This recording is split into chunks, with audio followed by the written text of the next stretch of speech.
இதுவரையும் தமிழ் சினிமாவில் பார்த்தீங்க அப்படின்னா அந்த மாதிரி ஒரு சீனே வந்து நம்ம பார்த்தது கிடையாது. சொல்லப்போனால் ஆதிபுருஷ் படத்துக்கு அவங்களுக்கு கொடுத்த பட்ஜெட்டை விட ரொம்பவே ரொம்பவே ரொம்பவே சூப்பராக பண்ணியிருக்காங்க இதில் விஎஃப்எக்ஸ் அப்படின்னு சொல்லலாம். சிஜியும் ஒரு சில இடங்கள்லாம் வந்து உண்மை மாதிரியே இருந்துச்சு, ரொம்பவே நல்லா பண்ணியிருந்தாங்க. சொசைட்டினால் டம்ப் பண்ணப்படுற ஒரு ஹீரோ, ஒரு சாதாரணமான காமன் மேன் லுக்கில் அவர் இருக்க மாட்டார். ஒரு ஜிம்முக்கு போய் பயங்கரமான ஒரு பாடி பில்டர் எப்படி இருப்பார், அது மட்டும் இல்லாமல் ஒரு சாக்லேட் பாய், வெள்ளையாக சூப்பராக இருக்கிற ஒரு சாக்லேட் பாய் எப்படி இருப்பார், அந்த மாதிரி தான் வந்து நம்ம ஹீரோ வந்து இருப்பாப்ல. இப்போது அங்கே உலகம் அழிய போகுது, இன்னும் 13 நாளில், அதை கூட நம்புற மாதிரி இருக்குது. இது நம்மளால் நம்ப முடியல, எப்படா இதெல்லாம் எப்படா நடக்கும் அப்படிங்கிற மாதிரி. சேனல் 5 சினிமா நேயர்களுக்கு வணக்கம், நான் உங்கள் கிருஷ்ணா. இந்த வீடியோவில் நம்ம வந்து மாயன் படத்தோட ரிவ்யூ தான் வந்து பார்க்க போகிறோம். படம் எப்படி இருந்துச்சு அப்படிங்கிறத மொத்தமாக பார்த்துறோம். இந்த படத்தோட டைட்டில் கேட்டவுடனே எனக்கு ஒரு க்யூரியஸ் வந்து எழுந்துச்சு. என்னன்னு பார்த்தீங்கன்னா, இதே மாதிரி ப்ராஜெக்ட் மாயவன் அப்படிங்கிற ஒரு படம் வந்து முன்னாடி இருந்தது, ரொம்பவே அண்டர்ரேட்டட் படம், நல்லாயிருக்கும். அந்த மாதிரி ஒரு இந்த டைட்டில் கேட்டவுடனே ஓகே அந்த மாதிரி ஒரு படமாக இருக்கும் போல், சயின்ஸ் ஃபிக்ஷன் த்ரில்லர் அப்படிங்கிற மாதிரி நான் நினச்சேன்.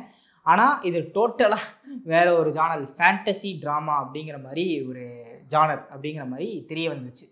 சரி, ஓகே, ஃபேண்டசி ட்ராமாவில் வந்து தமிழில் வந்து படம் வந்து ரொம்ப நாள் ஆயிடுச்சு, ஒரு கேப் ஆயிடுச்சு, இந்த படம் வந்து சூப்பராக இருக்கும் அப்படிங்கிற ஒரு எதிர்பார்ப்போடு நான் போய் உட்காந்தேன். ஏன்னா இந்த படத்தோட ஒன்லைன் கேட்டிங்க அப்படின்னா பயங்கர இன்ட்ரெஸ்டிங்கான ஒரு ஒன்லைன். எப்படின்னு பார்த்தீங்கன்னா, உலகம் வந்து இன்னொரு 13 நாட்களில் அழிய போகுது அப்படிங்கிறது ஹீரோவுக்கு தெரியுது. அந்த 13 நாளில் அவன் என்ன பண்ணுறான், அது வரையும் எல்லாராலையும் புள்ளி பள்ளப்பட்டுட்டு இந்த சொசைட்டியோட அடக்குமுறைகளுக்கெல்லாம் கட்டுப்பட்டு ஒரு சாதுவான ஆளாக, அநியாயத்தை பார்த்தும் பார்க்காத மாதிரி போய்கிட்டு இருக்க ஒரு சாதுவான காமன் மேனாக ஹீரோ காட்டிக்கிட்டு இருக்கும்போது, இன்னொரு 13 நாள் தான் இருக்குது, உன்னோட லாஸ்ட்டு 13 or 12 டேஸ்னு வச்சுக்கோங்களேன். அந்த 12 டேஸில் அவன் என்னென்ன மாதிரி பண்ணுறான், என்னென்ன வேலை பண்ணுறான் அப்படிங்கிறது தான் இந்த கதையோட ஒரு ஒன்லைன். ஸோ இவ்வளோ இன்ட்ரெஸ்டிங்கான ஒரு ஒன்லைனை இந்த படத்தில் வேஸ்ட் பண்ணிட்டாங்களோ அப்படிங்கிற மாதிரி தான் வந்து எனக்கு தோணுச்சு. இந்த படத்தை பற்றி பார்க்கும்போது டைரக்டர் நம்ம கண்டிப்பாக சொல்லி ஆகணும். ஜே ராஜேஷ் கண்ணன் அப்படிங்கிறவர் தான் இந்த படம் வந்து டைரக்ட் பண்ணியிருக்காரு. அவரோட ஃபஸ்ட்டு பிக் ஸ்க்ரீன் மூவின்னு தான் நான் நினைக்கிறேன். இதுக்கு முன்னாடி எதுவும் படங்கள் இவர் பேரில் கேள்விப்பட்ட மாதிரி இல்லை. அப்படி இருக்கும்போது இவரோட விஷன் வந்து எனக்கு புதுசாக இருந்துச்சு. ஏன்னா நீங்கள் இது ஸ்பாய்லரில் ட்ரெய்லரில் பார்த்துருந்தீங்கனாலே தெரியும், ஒரு பெரிய ஜெய்ஜான்டிக்காக ஒரு ஷாட்லாம் வந்து இருக்கும். முதலை மேலே படை வீரர்கள்லாம் நிறைய பேர் இருக்க மாதிரி அவ்வளோ பெரிய முதலைலாம் வந்து காட்டியிருந்தாங்க. டிஃப்ரெண்ட்டாக இருந்துச்சு. ஏன்னா முதலையை வச்சு யோசிச்சு இதுவரையும் தமிழ் சினிமாவில் பார்த்தீங்க அப்படின்னா அந்த மாதிரி ஒரு சீனே வந்து நம்ம பார்த்தது கிடையாது. சிஜியும் ஒரு சில இடங்கள்லாம் வந்து உண்மை மாதிரியே இருந்துச்சு, ரொம்பவே நல்லா பண்ணியிருந்தாங்க. ஆனால் இந்த விஷயமே வந்து தமிழ் சினிமாவுக்கு புதுசு. அதை யோசித்த விதம்ங்கிறது ஓகே, அதை எக்ஸிக்யூட் பண்ணுற விதத்தில் கொஞ்சம் சொதப்பிட்டாங்க அப்படின்னே சொல்லலாம். படத்தோட பெரிய நெகட்டிவாக எனக்கு பட்ட ஒரு விஷயம் வந்து ஹீரோ அவரோட ஆக்டிங் ஒரு பக்கம் இருந்தாலும், வினோத் மோகன் அப்படிங்கிற ஒருத்தர் வந்து ஆக்ட் பண்ணியிருக்காப்புல. நீங்கள் பார்த்தீங்கன்னா தெரியும், பாடி பில்டர் மாதிரி நல்லா சூப்பராக ஹீரோ மாதிரி இருப்பார். ஆனால் இந்த கதைக்கு அவரோட லுக்கோ இல்லை அவரோட அப்பியரன்ஸோ கரெக்டாக சூட்டபிள் ஆச்சா அப்படின்னு பார்த்தீங்க அப்படின்னா ஒரு பெரிய கொஸ்டின் மார்க் தான். அது ஏன் அப்படின்னு பார்த்தீங்க அப்படின்னா, சொசைட்டினால் டம்ப் பண்ணப்படுற ஒரு ஹீரோ, ஒரு சாதாரணமான காமன் மேன் லுக்கில் அவர் இருக்க மாட்டார். பயங்கரமாக பாடியெலாம் வந்து ஒரு ஜிம்முக்கு போய் பயங்கரமான ஒரு பாடி பில்டர் எப்படி இருப்பார், அது மட்டும் இல்லாமல் ஒரு சாக்லேட் பாய், வெள்ளையாக சூப்பராக இருக்கிற ஒரு சாக்லேட் பாய் எப்படி இருப்பார், அந்த மாதிரி தான் வந்து நம்ம ஹீரோ வந்து இருப்பாப்ல. அப்படி இருக்கும்போது அது ஒரு மாதிரி ஆடாக தெரியும் நமக்கு பார்க்கும்போது. அவர் பண்ணுறதும் இந்த லுக்கில் அவர் அந்த விஷயங்கள்லாம் பண்ணும்போது நம்மளால் கனெக்ட் பண்ணிக்க முடியல அந்த கேரக்டரோட. ஸோ ஹீரோ காஸ்டிங் வந்து ஒரு பெரிய கொஸ்டின் மார்க். அது ஆக்டிங்கில் நான் ஏன் சொன்னேன் அப்படின்னா, இவருக்கு ஆப்போசிட்டில் இருக்கிறவர் வந்து பாக்ஸர் தீனா, அவர் தான் வந்து ஆன்டகனிஸ்டாக வந்து போர்ட்ரே பண்ணியிருக்காங்க படத்தில். அவர் பிச்சு உதறாப்புல ஆக்டிங்கில் நம்ம சொல்லவே தேவையில்லை. அப்படி இருக்கும்போது இங்கே வந்து பிரச்சனையாகுது. அது மட்டும் இல்லாமல் ஹீரோ கூடயே நடிக்கிற மாதிரி ஒரு கேரக்டராக வந்து ஜான் விஜய் அவர் வந்து வராப்புல. அவரே நம்ம சொல்லவே தேவையில்லை. இந்த ஒரு வில்லனிசம், காமெடி கலந்த வில்லனிசம் அப்படிங்கிற மாதிரி விஷயங்கள்லாம் நல்லாவே பண்ணுவாப்புல. அப்படி இருக்கும்போது இவங்க 2 பேரை கம்பேர் பண்ணும்போது ஹீரோ கொஞ்சம் கீழே போயிட்ட மாதிரி தோணுச்சு. அந்த கேஸ்டிங் கொஞ்சம் நல்லா பண்ணியிருந்தாங்கன்னா கதைக்கு இன்னும் கொஞ்சம் சூப்பராக இருந்திருக்கும் அப்படிங்கிற மாதிரி நான் நினைக்கிறேன். அடுத்தது இதோட செகண்ட் பிளாட் ஒன்று வந்து வருது இந்த கதையில். என்னன்னு பார்த்தீங்க அப்படின்னா, இந்த உலகம் அழியிறது, இந்த 13 நாளுக்குள்ளே ஹீரோ என்ன பண்ணுறாருங்கிற ஒரு கான்செப்ட் இருக்கா. இதை தாண்டி மாயன், அதாவது இந்த மாயன் கேலண்டர் அதை வச்சு உலகம் அழிய போகுது, இவங்க வந்து எழுதி வச்சிருக்காங்க அப்படிங்கிற மாதிரி ஒரு தியரிஸ்லாம் இருக்கு இல்லையா?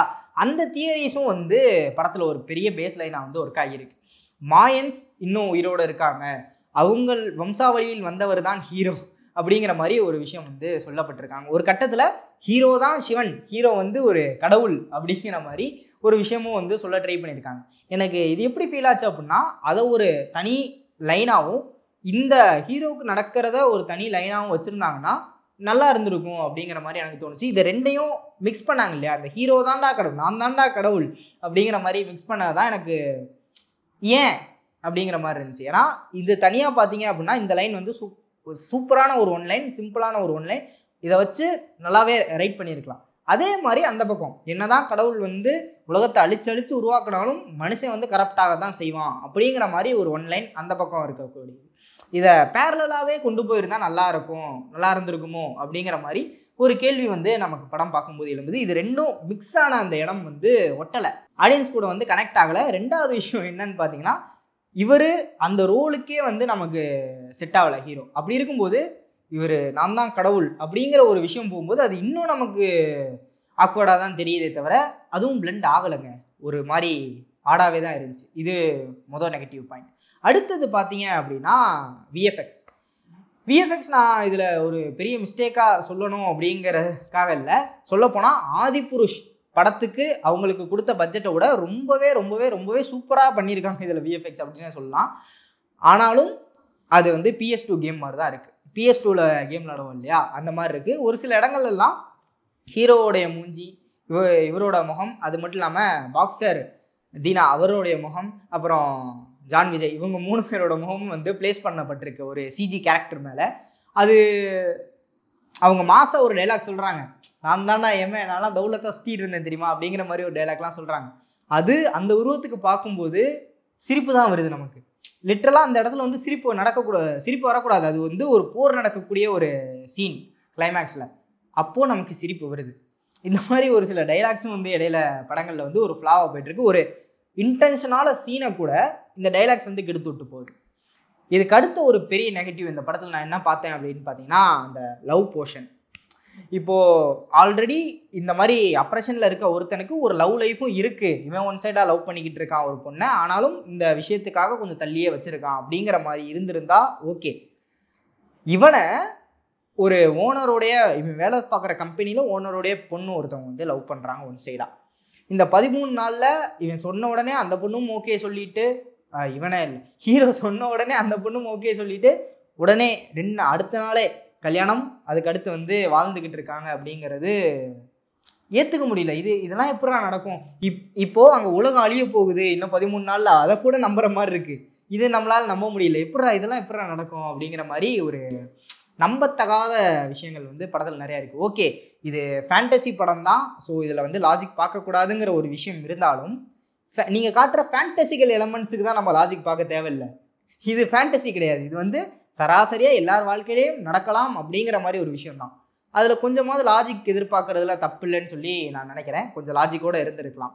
இது எல்லாமே தான் வந்து படத்தோட நெகட்டிவ்ஸ். பாசிட்டிவ்ஸே இல்லையாடா அப்படின்னு கேட்டிங்க அப்படின்னா, எனக்கு மியூசிக் வந்து ரொம்ப பெரிய பாசிட்டிவாக வந்து இந்த படத்தில் இருந்துச்சு. தேவையில்லாத சாங்ஸ் எல்லாம் நிறைய இருக்குது. இந்த லவ் போர்ஷனே தேவையில்லைங்கிற மாதிரி தான் தோணுச்சு எனக்கு. அது இல்லைனாலும் இந்த கதை இதே மாதிரி தான் போகும். சாங்ஸ்லாம் நிறையா இருந்தாலும் அந்த பேக்ரவுண்ட் ஸ்கோர் வந்து எனக்கு ரொம்ப பிடிச்சிருந்துச்சு. ஏன்னா இந்த மாதிரி ஒரு மித்திக்கல் சப்ஜெக்ட் அப்படின்னு பார்த்தீங்கனாலே அந்த ஒரு சாமி வைப்பு, அந்த மாதிரி ஒரு ஸ்பிரிச்சுவல் வைப்லாம் வந்து கொண்டு வரதுங்கிறது ரொம்ப நாளாக ஒரு கேப் ஆகிடுச்சுன்னு நினைக்கிறேன். தமிழ் சினிமாவில் பார்த்ததில்ல. ரீசெண்டாக அரண்மனை 4ல் பார்த்தோன்னு நினைக்கிறேன். இந்த மாதிரி பேய் படங்களில் தான் வந்து நம்ம பார்த்துருக்கோம். ஒரு நார்மலான ஃபேண்டசிக்கல் கதையில் ஸ்பிரிச்சுவாலிட்டியை வந்து ஒரு எலமெண்ட்டாக வச்சு அதற்கான ஒரு பிஜிஎம் வந்து ரொம்ப கேப் ஆகிடுச்சு. இந்த மீண்டும் மம்மன் அந்த மாதிரி படங்கள்லாம் வரும், அதுவும் கிட்டத்தட்ட பார்த்தீங்கன்னா சாமி படம் தான்.